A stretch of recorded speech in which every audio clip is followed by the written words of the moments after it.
योग रूप का अद्भुत योगा प्रेम रसायन सम्यक भोगा। काफी चर्चाएं होती है दोनों के बीच में। प्रेम कैसा होता है? अंबर ते अति ऊंची वह, प्रवीण सागर में लिखा है। 4 विद्वानों ने मिलकर यह ग्रंथ लिखा है कि अंबर ते अति ऊंची वह ने ऊंडी रसानत होते अथारी।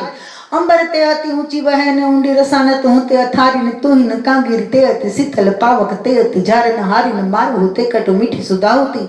मारू होते कटु मीठी सुधा होती। झिणी अणी से सुमेरु से भारी न झिणी अणी से अणु से सुमेरु से भारी। जान ही जाने अजानन मानत सागर स्नेह की बात है न्यारी। जाने ही जाने अजानन मानत सागर स्नेह की बात है न्यारी। स्नेह की बात तो न्यारी है, शब्दों से वर्णन नहीं हो सकता है। This condition is beyond words.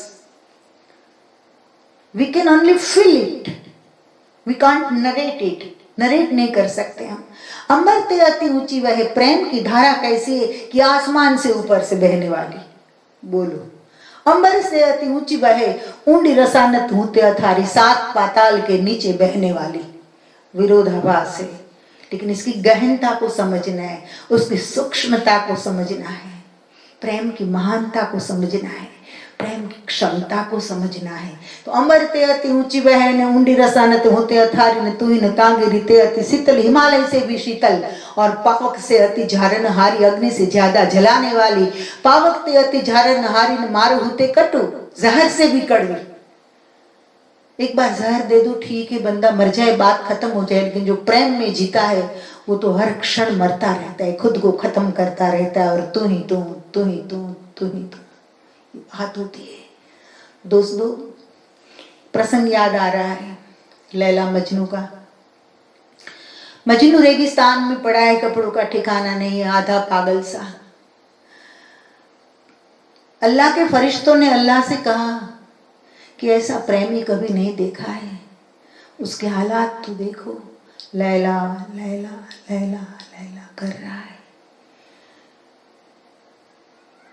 भगवान ने कहा आप जाओ, अगर उसका प्रेम इतना ऊपर उठा हुआ है तो उसको ले आओ मेरे दरबार में।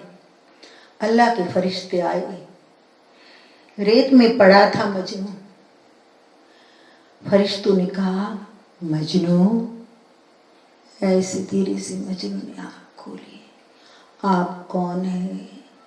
बोले हम अल्लाह के फरिश्ते हैं, खुदा के फरिश्ते हैं। मजनू ने कहा कौन खुदा? तू पागल हो गया है? खुदा कौन तुझे पता नहीं? ना ना, मुझे पता नहीं कि खुदा कौन है। मैं एक ही खुदा को जानता हूँ और उस खुदा का नाम है लैला।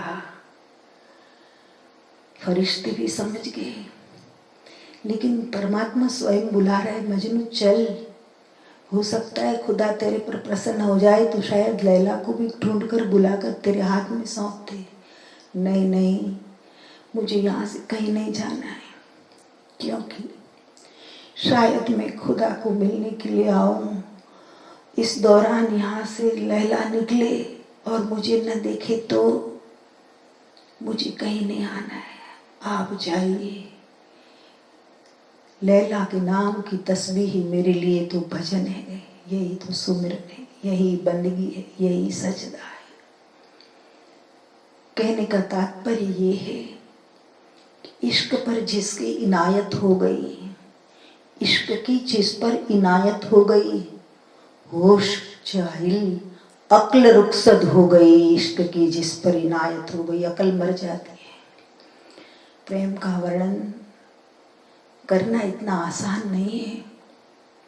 तो अंबर से अति ऊंची बहे, प्रेम की धारा आकाश से ऊपर बहती है। अंबर से अति ऊंची बहन ऊंडी रसानत होते अथारी, तू ही न कांगिरी ते अति शीतल पावक ते अति झारन हारी। तू ही न कांगिरी ते अति शीतल, हिमालय से शीतल और अग्नि से ज्यादा जलाने वाली। पावक ते अति झारन हारी, मारो होते कटु जहर से कड़वी। मारो होते कटु मीठी सुधा होती, अमृत से मीठी। मारो होते कटु मीठी सुधा होती, झिणी अणु से सुमेरु से भारी। अणु से भी सूक्ष्म, परमाणु से भी सूक्ष्म। जो अनुभव हो सकता है उसका दिखाई नहीं देता है। झिणी अणु से सुमेरु से भारी, सुमेरु पहाड़ से भी भारी। झीणी अणु से सुमेरु से भारी, जान ही जान अजानन मानत। ये तो जानने वाले ही जानते, अनजान लोग मान भी नहीं सकते कैसा होता है प्रेम।